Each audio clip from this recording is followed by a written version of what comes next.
I'm getting so many perfumes. Om Namo Bhagavate Vasudevaya. Om Namo Bhagavate Vasudevaya.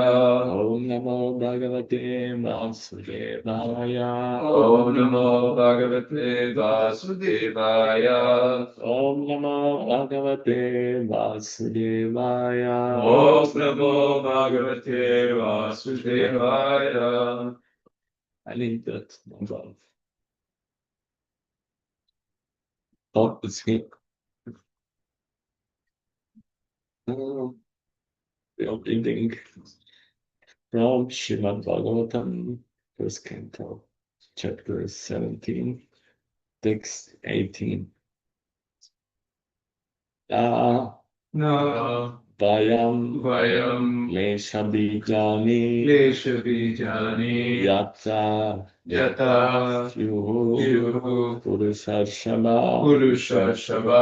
Purusham Tangijanimo Vakya Veda Vimohitaha Navayam Klesha Bijani Yataksyu Purushashabam Purusham Tam Vijanino Vakya Veda Vimohitaha Navayam Klesha Bijani Yataksyu Purushashabam Purusham Tam Vijanino Vakya Veda Vimohitaha. Please chant. Navayam Klesha Bijani. Navayam Klesha Bijani Yatakyu Purushashabam Purusham Tam Vijanimo Vakya Veda Vimohitaha.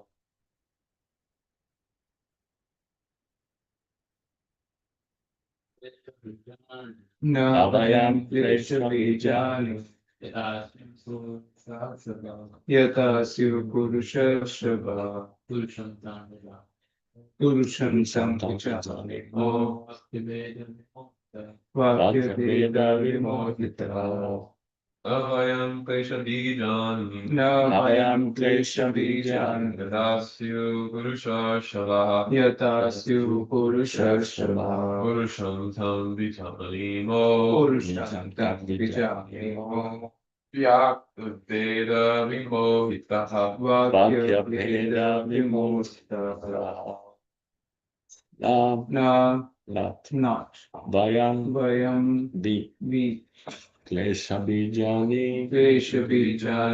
The root cause of suffering. Yataha. Wherefrom. Syuhu. It so happens. Purushashabha. All greatest of all human beings. Purusham, the person, Tam, that, Vijani Maha, no, Vakya Bheda, difference of opinion, Vimohitaha, bewildered by. Translation. O greatest amongst human beings, it is very difficult to ascertain the particular miscreant who has caused our suffering,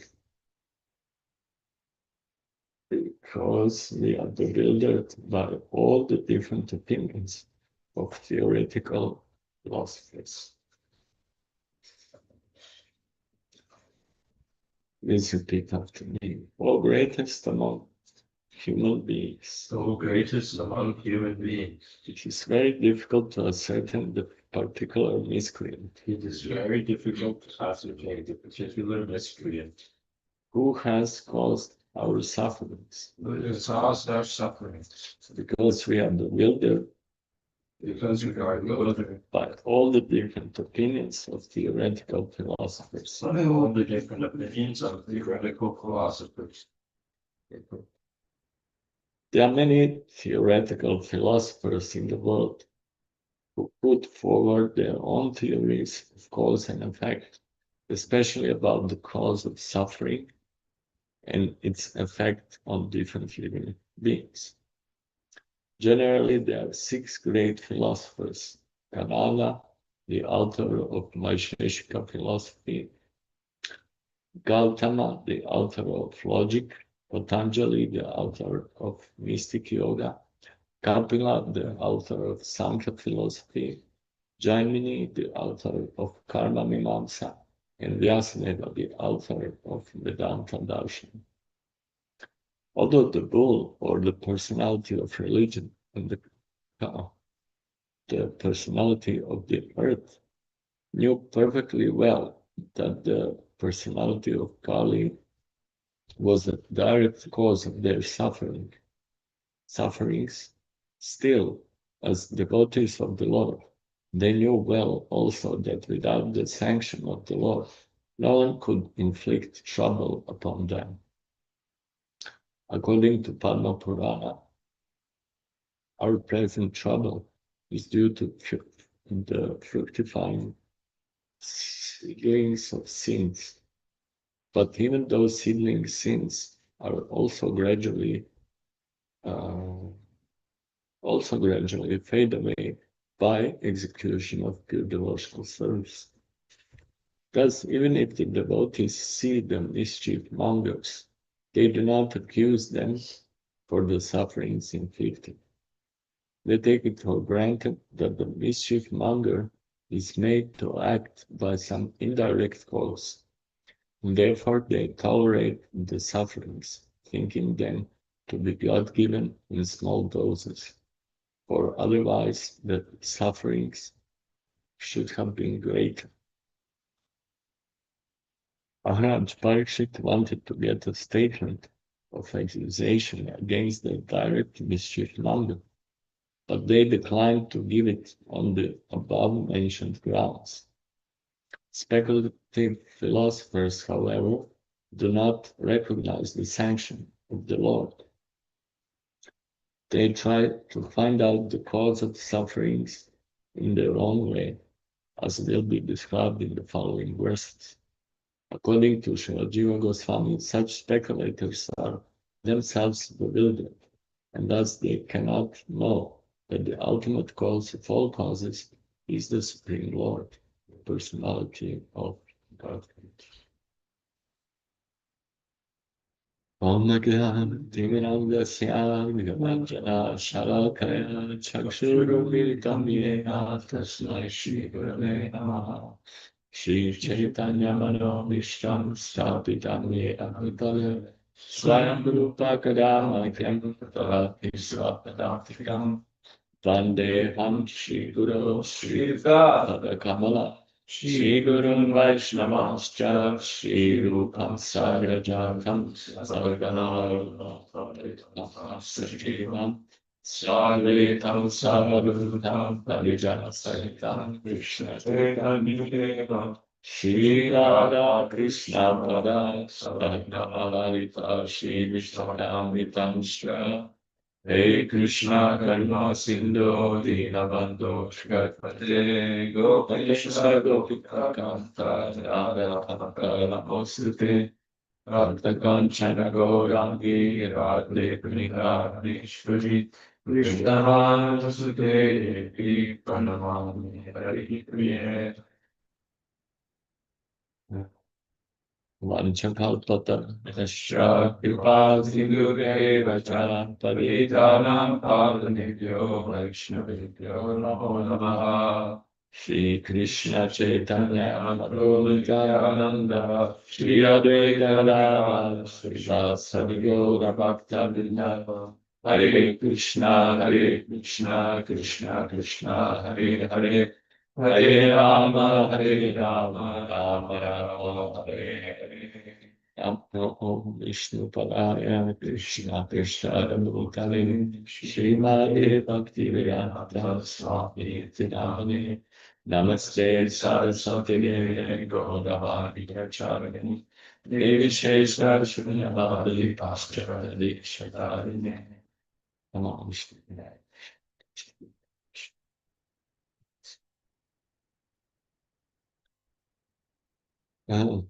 I must say that this is one of the most difficult parts of Srimad Bhagavatam to understand.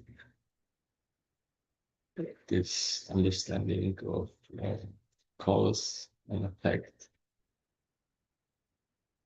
But I accepted the challenge to present. So I'm planning to present it to some extent. And then we will see if we can unpack together. I must say I'm not getting this topic completely clear.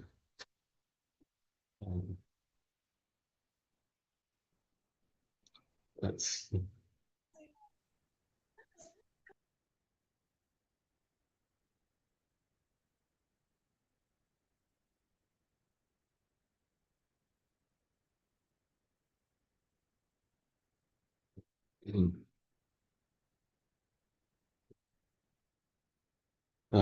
Probably this language of talk, this language of cause and effect of suffering. It's probably the topic of Shat Darshanas, which I'm mentioning here. And we are not so much exposed to it. I remember once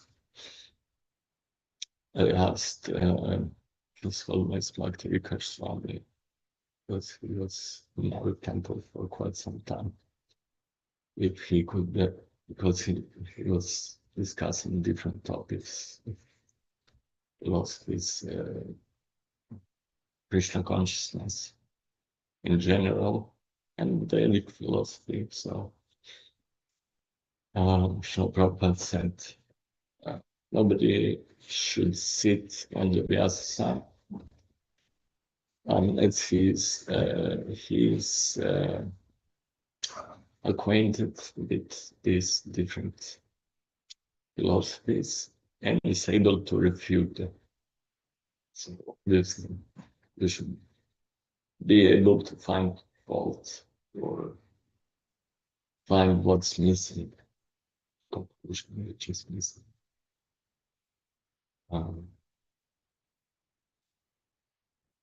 Of course, the conclusion is given in Vedanta Darshan.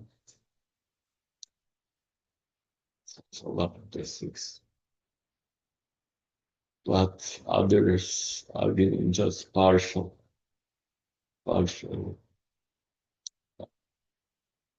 truth.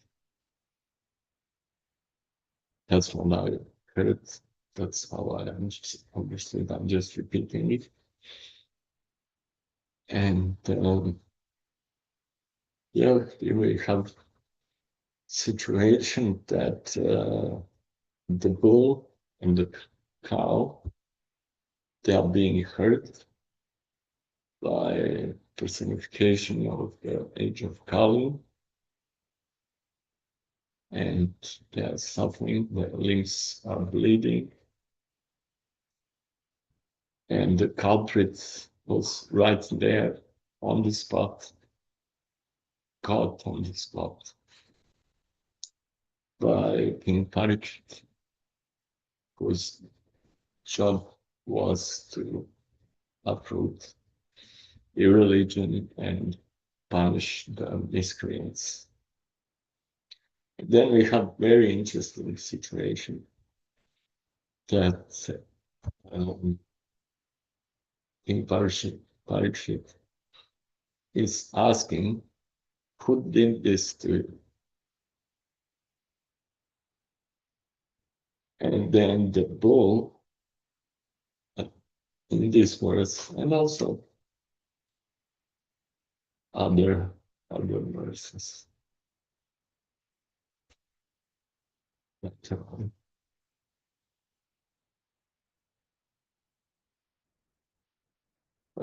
the bull brings the whole question onto metaphysical level. We didn't say it's him, although it's quite obvious that who is the perpetrator. So the bull says it's difficult to say who is responsible for our suffering, because there are many philosophies and different perspectives, just like in Bhagavad Gita, the Supreme Lord Shri Krishna. He also explained the science of Krishna consciousness from different points of view. Sankhya method, analytical study of elements, and then there are modes of nature, and then there is what else we can find.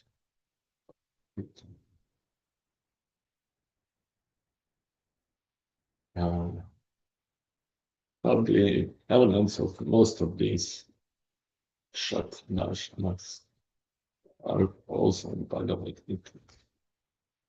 But Krishna concluded Bhagavad Gita with a request to Arjuna to, choose to surrender to him. And that's how he can become victorious.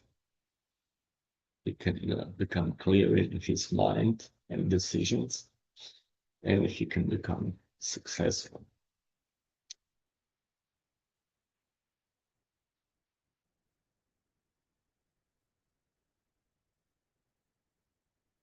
So, in order to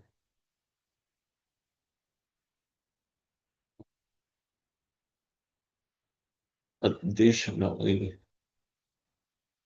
let's say, complicate this discussion, I'm choosing to just repeat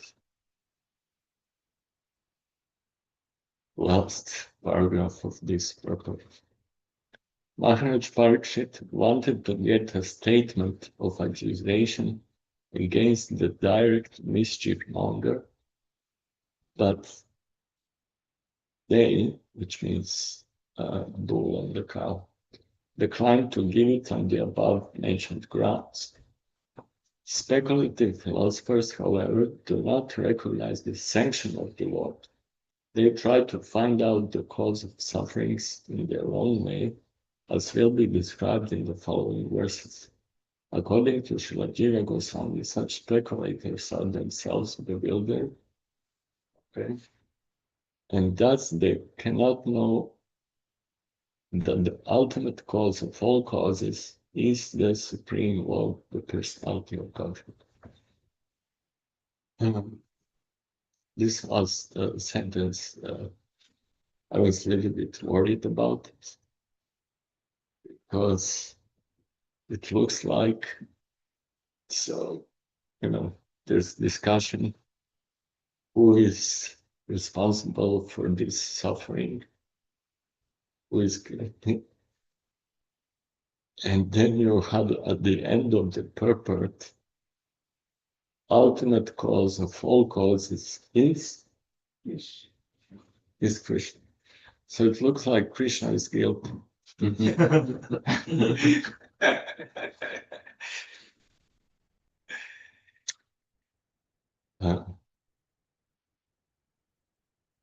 So, in attempt to defend Krishna,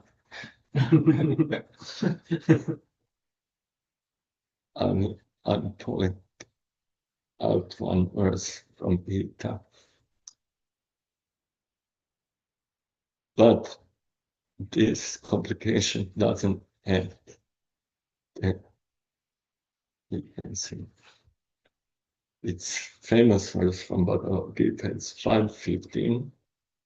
Probably some of you know this verse.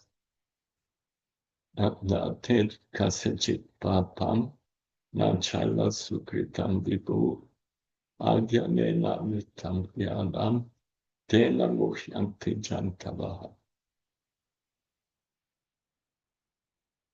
And this is Krishna speaking. He's speaking about Supreme Lord in the third person. He says, Bindu, all powerful. All powerful means he can, do whatever he wants. It says, nor does the Supreme Lord assume anyone's sinful or pious activities. Embodied beings, however, are bewildered because of the ignorance which covers the real knowledge. Now we have the Mohita being bewildered by ignorance or different philosophies.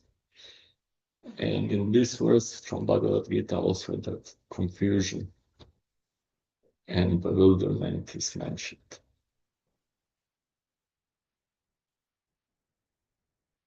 So it says, according to this statement, Supreme Lord is not responsible. He is the supreme cause of all causes, we heard it before, but he is not responsible. And then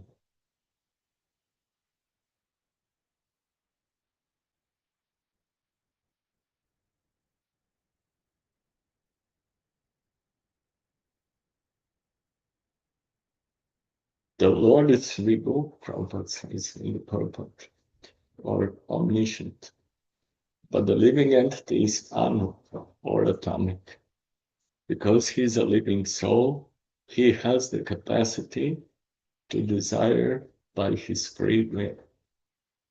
Such desire is fulfilled only by the omnipotent Lord. So the Lord is fulfilling desires. And so when the living entity is bewildered in his desires, the Lord allows him to fulfill those desires. But the Lord is never responsible for actions and reactions of the particular situation which may be desired.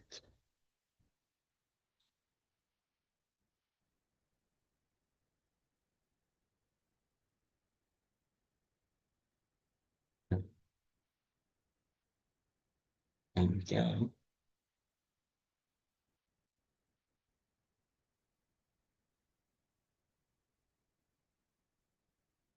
Prabhupada explains that the Lord is neutral to everyone. He doesn't interfere with free will of living entities and their independence. But when one desires Krishna, the Lord takes special care and encourages one to desire in such a way that one can attain Him and be eternally happy. And now, I'm just adding to our discussion today. The Vedic hymns therefore declare, I won't read the Sanskrit, but there's a long Sanskrit here. It says, the Lord engages the living entity in pious activities so that he may be elevated. The Lord engages in impious activity so that he may go to hell.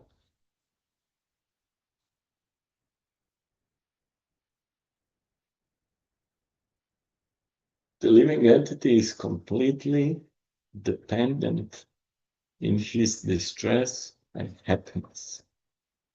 By the will of the Supreme, he can go to heaven or hell as a cloud is driven by the air. So this is a very good example. Cloud is driven by the air. So if cloud ends up somewhere, it's not just by, it's not by his will. I don't know, maybe it is. But it looks like they are driven by Krishna.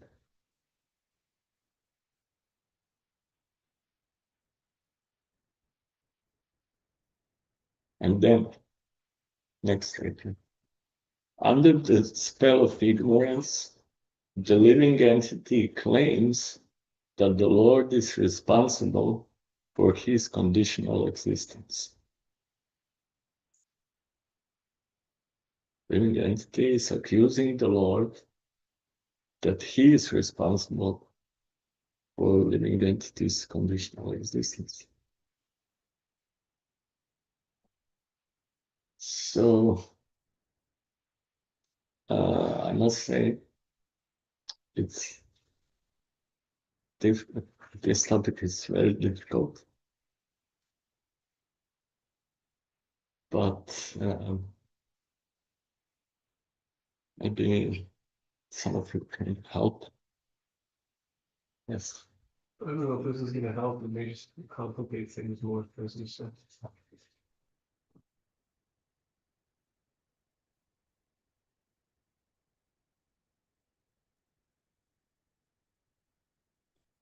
It's more, but based on everything you just explained, it looks like the living entity doesn't have free will.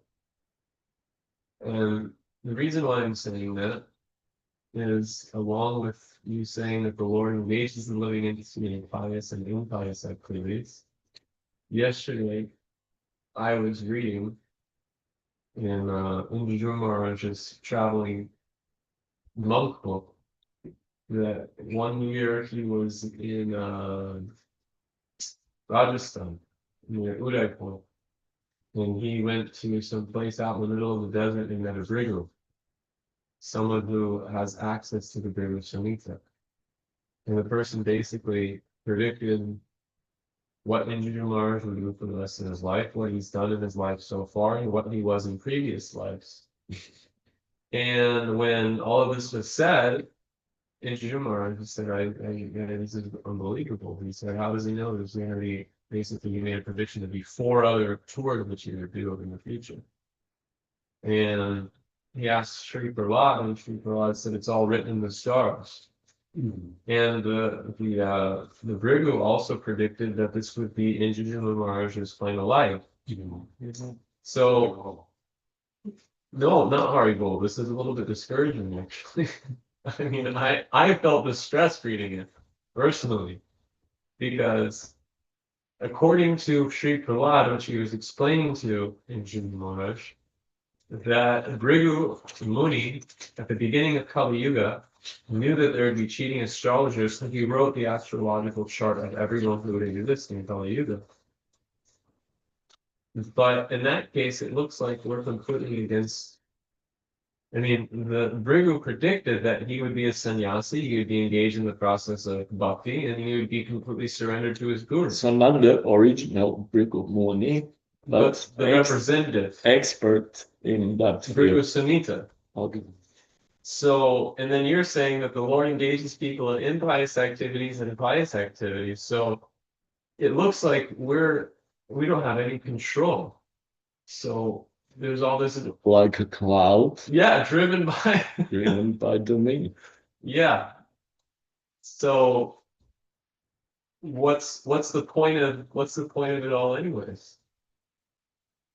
Oh, this is gonna be good. Well, maybe Krishna's fulfilling desire. The cloud doesn't have a choice, but we're talking about living energy, and energy. He has desire, so Krishna's fulfilling the desire to live in energy to go in a certain direction. But we have free will. We definitely have free will. Krishna's fulfilling our desire to go in a certain direction. But what? So we can see nowadays people don't want to believe in hell. Really? In hell. Oh. You know, sometimes people ask, do you believe in God? But some people ask, do you believe in hell?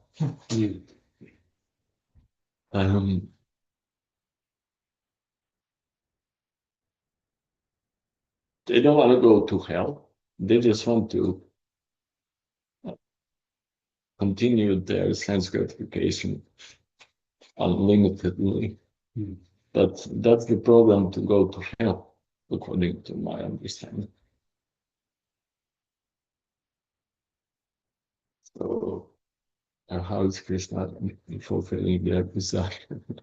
Because nobody wants suffering. Everyone wants to reduce suffering and increase pleasure. But obviously, irresponsible sense gratification never can really leads you to suffering.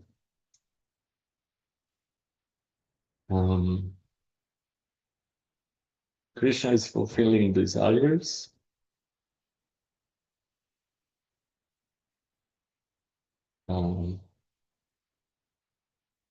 But he doesn't interfere with, according to this verse from Kirtan.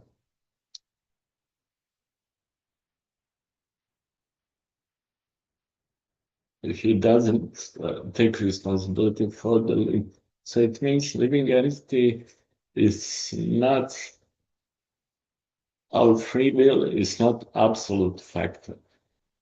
That's how I'm understanding this situation. To me, it looks like that living entity is not absolutely free. It's free to choose, whether it wants to be with Krishna or forget Krishna, and then Krishna. That freedom is always there. But it's not that if somebody wants to be Hiranakashipu, very powerful, influential master of everything he sees around himself, that it's going to happen. It might happen to some extent or to a large extent, but it doesn't happen immediately. That's how I see. I mean, it's obvious that it's not just desires, they get fulfilled immediately. Sridhar Maharaj is a nice example in this regard, that we have a certain level of free will. It's like if you get on a plane, you go to New Delhi. On the plane, you can choose so many things. If you have a non-bed, bed, drink wine, water. If you could choose, you could sit next to somebody that directly just to Krishna consciousness and sell them Srimad Bhagavatam set. that actually happened on that. So it would be my father's nutshell. He's someone on a plane. Or yeah, there's so many things that could happen. So many good. And this person that got the Bhagavatam said can become a devotee. So many things can happen on the plane, but you don't have the free will. You take off. Yeah. So many things happen on the plane, but you don't have the free will. You take off. So yeah, it is limited. It's not absolute.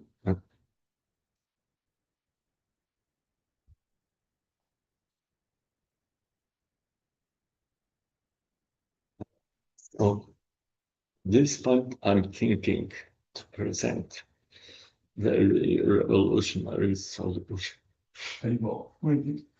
for this controversy, cause and effect of this Krishna.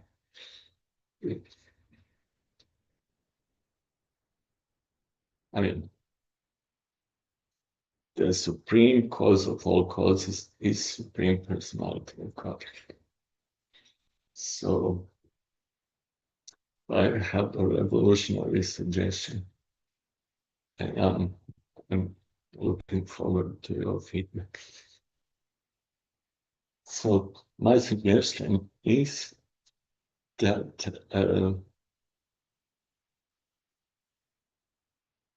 maybe we can just forget about trying to understand this, leave it open, and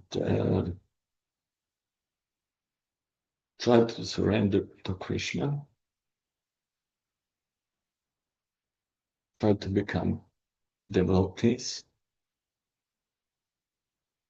because it's not so much about us understanding everything completely to the maximum extent. Especially if we cannot understand, we should surrender to the ultimate cause. In this connection, I would like to quote it's the second line of the song Surrender. Of the, it's part of his whole series of songs. Mana Sandeha Geha, most probably you are familiar with it, where the devotee surrenders to the Supreme Lord, Atmanivedana. And in this song, in the second verse, he says, Malobi, no, Sampade Vipade Jivane Mara, Jai Mama Gela Tua Opadabara. He says that in good fortune or bad fortune, whether in good or evil, all my troubles have stopped at the moment I have chosen Lord's lotus feet as my own shepherd. So to me, it looks like this could be an abrupt or shortcut solution to the controversy. Because if you try to, just go for one statement of the scriptures and take it, then we will accuse practically Krishna to be responsible for destruction in Gaza and Ukraine. On the other hand, if you go into other, it's just people's karma. It's very, very difficult for us, from our perspective, to see all these things and understand them. I think this is the smartest conclusion which I could master. And I'm again opening discussion. So if you like, you can add.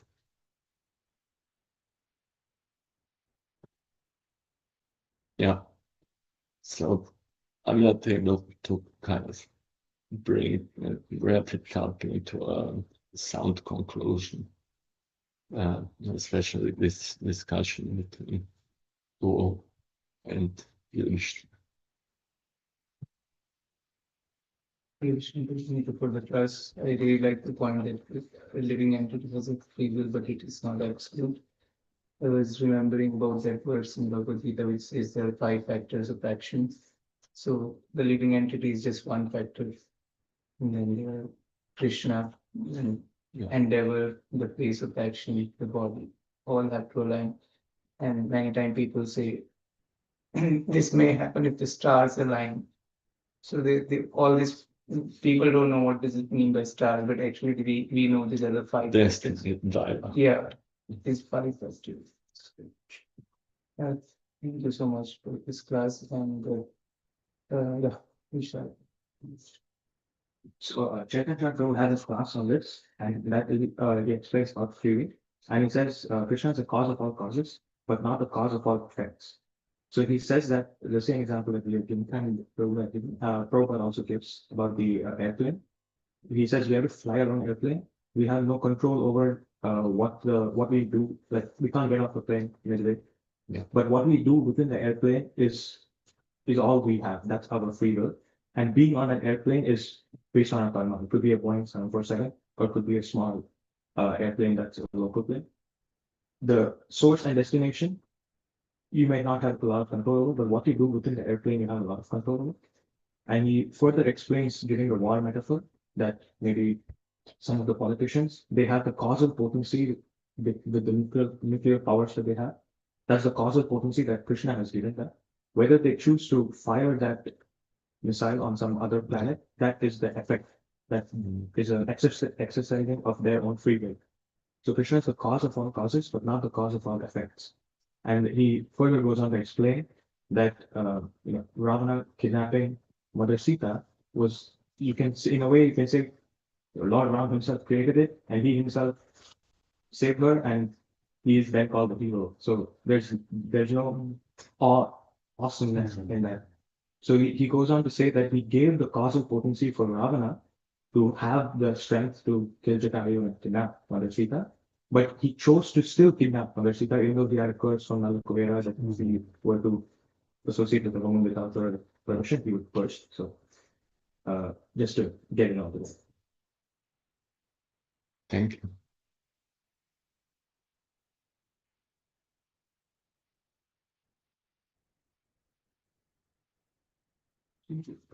If there is one reflection you can take from online tool, and then we can conclude. Okay. From online, any reflections?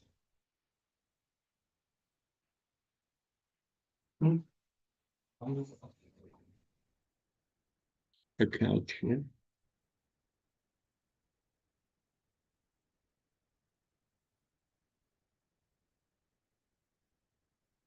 We have online Tim Prabhu, Agnath Krishna Prabhu, Satwat Prabhu, Sachidulal Prabhu. Anybody else? Huge. Yeah, there are like 5 people there, Yeah. but they are all silent. Okay. So we can conclude this discussion about the cause and effect with the effect that we are stopping now. And please tune in tomorrow, because probably this topic will be unwrapped more and more.